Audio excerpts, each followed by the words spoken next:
ಮಂತ್ರಿ ಪಟ್ಟ ಅಲಂಕರಿಸೋ ನಾಯಕರಿಗೆ ಮೋದಿ ಆಹ್ವಾನವನ್ನ ಕೊಟ್ಟಿದ್ದಾರೆ. ತಮ್ಮ ನಿವಾಸಕ್ಕೆ ನಾಯಕರನ್ನ ಆಹ್ವಾನಿಸಿದ್ದಾರೆ ಪ್ರಧಾನಿ ನರೇಂದ್ರ ಮೋದಿ.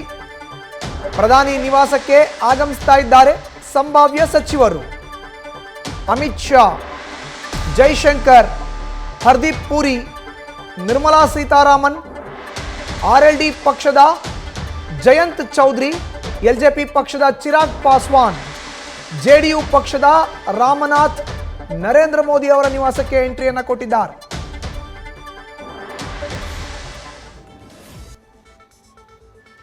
ಇನ್ನು ದೆಹಲಿಯಲ್ಲಿ ಇರುವಂತಹ ಪ್ರಧಾನಿ ನರೇಂದ್ರ ಮೋದಿ ಅವರ ನಿವಾಸಕ್ಕೆ ಈಗ ಸಚಿವರ ಯಾರೆಲ್ಲ ಪದಗ್ರಹಣ ಆಗ್ತಾರೋ ಅವರ ಆಗಮನ ಆಗ್ತದೆ. ಅವ್ರಿಗೆ ಆಹ್ವಾನವನ್ನು ಕೂಡ ಕೊಟ್ಟಿದ್ದಾರೆ. ಹೆಚ್ಚಿನ ಮಾಹಿತಿ ನೀಡಿದ್ದಾರೆ ನಮ್ಮ ಪ್ರತಿನಿಧಿ ಜಗದೀಶ್ ದೂರವಾಣಿ ಸಂಪರ್ಕಕ್ಕೆ ಸಿಕ್ಕಿದ್ದಾರೆ. ಜಗದೀಶ್, ಸಚಿವ ಸಂಪುಟಕ್ಕೆ ಸೇರುವಂತಹ ನೂತನ ಸಚಿವರನ್ನ ಪ್ರಧಾನಿ ನರೇಂದ್ರ ಮೋದಿ ಅವರು ತಮ್ಮ ನಿವಾಸಕ್ಕೆ ಆಹ್ವಾನ ಮಾಡಿರುವಂಥದ್ದು. ಈಗ ಯಾವೆಲ್ಲ ನಾಯಕರ ಆಗಮನ ಆಗಿದೆ, ಇನ್ನು ಎಷ್ಟು ನಾಯಕರು ಆಗಮಿಸುವಂತಹ ಸಾಧ್ಯತೆ ಇದೆ ಜಗದೀಶ್? ಮಧುಸೂದನ್, ಇವತ್ತಿನ ಕ್ಯಾಬಿನೆಟ್ ನಲ್ಲಿ ಯಾರೆಲ್ಲ ಸೇರ್ಪಡೆ ಆಗ್ತಾರಲ್ಲ ಅವರಿಗೆ ದೂರವಾಣಿ ಕರೆ ಮಾಡಿ ಪ್ರಧಾನಿ ನರೇಂದ್ರ ಮೋದಿ ಮನೆಗೆ ಆಹ್ವಾನವನ್ನ ಕೊಟ್ಟಿದ್ರು. ಯಾಕಂದ್ರೆ ಪ್ರತಿ ಬಾರಿಯೂ ಸಹಿತ 2019, 2014 ಸಹಿತ ಇದೇ ರೀತಿಯಾಗಿ ಆಗಿತ್ತು. ಅಂದ್ರೆ ಯಾರೆಲ್ಲ ಕ್ಯಾಬಿನೆಟ್ ನಲ್ಲಿ ಸೇರ್ಪಡೆ ಆಗ್ತಾರಲ್ಲ ಅಂತವ್ರಿಗೆ ಏನಂತಂದ್ರೆ ದೂರವಾಣಿ ಕರೆ ಮಾಡಿ ಮೊದಲು ಏನಂದ್ರೆ ಸಚಿವ ಸಂಪುಟದಲ್ಲಿ ಸೇರ್ಪಡೆ ಆಗ್ತಾ ಇರೋ ಕಾರಣಕ್ಕಾಗಿ ಪ್ರಧಾನಿ ಅವರು ಏನಂದ್ರೆ ಅವ್ರ ಜೊತೆ ಮಾತುಕತೆಯನ್ನ ಆಡಿಸ್ತಾರೆ. ತದನಂತರ ಅವ್ರಿಗೆ ಏನಂದ್ರೆ ಶುಭಾಶಯವನ್ನ ತಿಳಿಸುವಂತಹ ಕೆಲಸವನ್ನ ಮಾಡ್ತಾರೆ. ಮತ್ತೆ ಸಚಿವ ಸಂಪುಟದಲ್ಲಿ ಒಗ್ಗಟ್ಟಾಗಿ ಹೋಗೋಣ ಅನ್ನುವಂತಹ ಸಂದೇಶವನ್ನ ಆರಂಭಿಕ ಹಂತಗಳಲ್ಲಿ ಸಾಂಪ್ರದಾಯಿಕವಾಗಿ ಮಾಡ್ತಾರೆ. ಈಗಲೂ ಸಹಿತ ಅದೇ ರೀತಿಯಾಗಿ ನಡೀತಾ ಇರುವಂತದ್ದು ದೆಹಲಿಯಲ್ಲಿರುವ 7RCR ಪ್ರಧಾನಿ ನಿವಾಸ ಏನಿದೆಲ್ಲ ಆ ನಿವಾಸಕ್ಕೆ ಬಹಳಷ್ಟು ಜನ ನಾಯಕರುಗಳು ಸಹಿತ ಬರ್ತಾ ಇದ್ದಾರೆ. ಅದರಲ್ಲೂ ಪ್ರಮುಖವಾಗಿ ಏನಂತಂದ್ರೆ ಬಿಜೆಪಿಯಿಂದನೂ ಮನ್ಸುಖ್ ಮಾಂಡವೀಯ ಅವರು ಸಚಿವ ಸ್ಥಾನಕ್ಕೆ ಏನಂದ್ರೆ ಫೋನ್ ಬಂದಿದೆ ಅವರಿಗೆ, ಅವರು ಬಂದಿದ್ದಾರೆ. ಮಧ್ಯಪ್ರದೇಶದ ಶಿವರಾಜ್ ಸಿಂಗ್ ಚೌಹಾಣ್ ಅವರು ಸಹಿತ ಕೇಂದ್ರದ ಸಚಿವರಾಗಿ ಏನಂದ್ರೆ ಒಳಗಡೆ ಎಂಟ್ರಿಯನ್ನು ಕೊಡ್ತಿದ್ದಾರೆ. ಅವರು ಸಹಿತ ಪ್ರಧಾನಿ ನಿವಾಸಕ್ಕೆ ಈಗಾಗಲೇ ಆಗಮಿಸಿದ್ದಾರೆ. ಗುಜರಾತ್ನ ಪೋರ್ಬಂದರ್ನ ಸಂಸದ ಮಾಂಡವೀಯ ಅವರಾಯ್ತು, ಮತ್ತೆ ರಿಪಬ್ಲಿಕ್ ಪಾರ್ಟಿ ಆಫ್ ಇಂಡಿಯಾದ ರಾಮದಾಸ್ ಅಠವಾಡೆ ಅವರು ಸಹಿತ ಈಗಾಗಲೇ ಕೇಂದ್ರ ಸಚಿವ ಸ್ಥಾನದಲ್ಲಿ ಸೇರ್ಪಡೆ ಆಗ್ತಿರುವಂತಹ ಕಾರಣಕ್ಕಾಗಿ ಅವರು ಸಹಿತ ಏನಂದ್ರೆ ಬಂದಿದ್ದಾರೆ. ರಾಜಸ್ಥಾನದಿಂದ ಅರ್ಜುನ್ ರಾಮ್ ಮೇಘ್ವಾಲ್ ಅವರು ಸಹಿತ ಏನಂದ್ರೆ ಆಯ್ಕೆ ಆಗಿದ್ದಾರೆ, ಅಂದ್ರೆ ಸಚಿವ ಸಂಪುಟದಲ್ಲಿ ಸೇರ್ಪಡೆ ಆಗ್ತಾ ಇದ್ದಾರೆ. ಅವರು ಸಹಿತ ಬಂದಿದ್ದಾರೆ.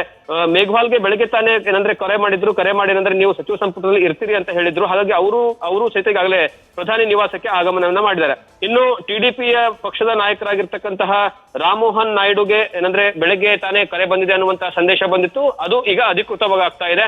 ಅವರು ಸಹಿತ ಏನಂದ್ರೆ ಪ್ರಧಾನಿ ನಿವಾಸಕ್ಕೆ ಆಗಮನ ಮಾಡ್ತಾ ಇದ್ದಾರೆ. ಅವರು ಪ್ರಧಾನಿಯವರ ಜೊತೆಗೂ ಸಹಿತ ಮಾತುಕತೆಯನ್ನ ಆಡ್ತಾ ಇದ್ದಾರೆ. ಅಂದ್ರೆ ಟಿಡಿಪಿಯಿಂದ ಹಿರಿಯ ನಾಯಕನಿಗೆ ಈ ಬಾರಿಯ ಸಚಿವ ಸಂಪುಟದಲ್ಲಿ ಕ್ಯಾಬಿನೆಟ್ ಅಲ್ಲಿ ಅವಕಾಶ ಸಿಕ್ಕ ಹಾಗೆ ಕಾಣಿಸ್ತಾ ಇದೆ.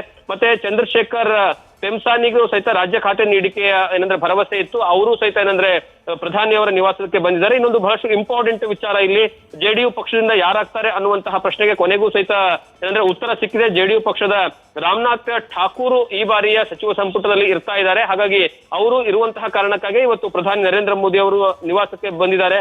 ಅವರು ಸಹಿತ ಇರ್ತಾರೆ ಅನ್ನುವಂಥದ್ದು. ಮತ್ತೆ ಹರಿಯಾಣದಲ್ಲಿ ಕಳೆದ ಬಾರಿ 10 ಕ್ಷೇತ್ರಗಳಲ್ಲಿ ಬಿಜೆಪಿ ಗೆಲುವನ್ನು ಸಾಧಿಸಿತ್ತು. ಆದ್ರೆ ಈ ಬಾರಿ ಕೇವಲ 5 ಕ್ಷೇತ್ರಗಳಲ್ಲಿ ಮಾತ್ರ ಏನಂದ್ರೆ ಗೆಲುವನ್ನು ಸಾಧಿಸಿರುವಂತಹ ಕಾರಣಕ್ಕಾಗಿ ಅಲ್ಲಿರುವಂತಹ ಮನೋಹರ್ ಲಾಲ್ ಖಟ್ಟರ್ ಅವರಿಗೆ ಈ ಬಾರಿಯ ಸಚಿವ ಸ್ಥಾನದಲ್ಲಿ ಸೇರ್ಪಡೆ ಆಗುವಂತಹ ಏನಂದ್ರೆ ನಿರೀಕ್ಷೆ ಇತ್ತು. ಅದೇ ರೀತಿಯಾಗಿ ಏನಂದ್ರೆ ಅವರು ಪ್ರಧಾನಿ ನಿವಾಸಕ್ಕೆ ಬಂದಿದ್ದಾರೆ. ಹಾಗಾಗಿ ಯಾರಿಗೆಲ್ಲ ಕರೆ ಹೋಗಿದೆ ಆ ಎಲ್ಲಾ ನಾಯಕರುಗಳು ಸಹಿತ ಈಗಾಗಲೇ ಪ್ರಧಾನಿ ನಿವಾಸಕ್ಕೆ ಬಂದಿದ್ದಾರೆ. ಅವರ ಜೊತೆ ಪ್ರಧಾನಿ ನರೇಂದ್ರ ಮೋದಿ ಅವರು ಸಹಿತ ಮಾತುಕತೆಯನ್ನು ನಡೆಸ್ತಾ ಇರುವಂತದ್ದು.